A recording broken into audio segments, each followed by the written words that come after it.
যাই কোষ গোপন কথা সুদ্রের কথা বেশি গভীরই যেন লাভিস নে ক। ওই আমি সিদ্ধান্ত নিয়েছি, আমি কয়টা নিজের আপন লোক নিয়ে একটু মাইল আড্ডা দেবো। মাইলু আড্ডা নাকি? কিসের মাইলু আড্ডা? সে কি? মাইল আড্ডা মানে বোঝো না, এটা গলীয় পরিবেশ, মানে গোল হয়ে বসে আমরা সবাই মাল খাবো, আড্ডা দেবো। এখন দেখলি 5 জন দেখলি নিজের লোক আমার আপন লোকে দেখবে, 2 লোক কেন দেখবে আর কেন থাকবে, বোঝো না?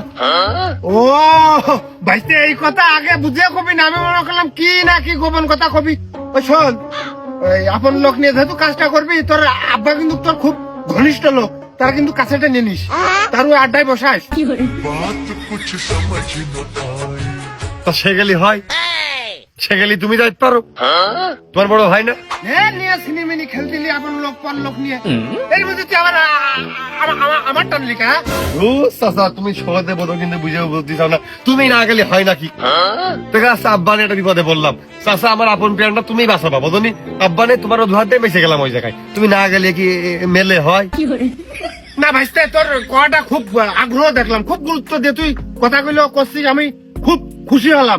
কিন্তু তোর তোর তোর চাষির টাকায় কইলে যে আমার ভালো হেদার কথা কইলে, এর মধ্যে তুই আবার আড্ডা দিচ্ছিস, যাওয়া যায়, সমস্যা নেই। না, তাহলে যখন চাষি ভালো হয়ে যাতে কয়েছে, তাহলে ওই আমরা ভালো হয়ে মাল খাবো, খারাপ হয়ে কোনো মাল খাওয়া এখন তার হবে না। ভালো হয়ে আমরা কৈল পরিবেশে নিজেদের লোক আপন লোক মিলে মাল খাবো, মালটা ভালো মাল খাবো। ওই তোর চাষি ভালো হেদার হলো, সে কর কিনা, আমি তার ঠাপাই তার গুনি গুনি না বলে তোর 3 বেলা আমার হাতে ঠাপ খাই, বুঝিস নি?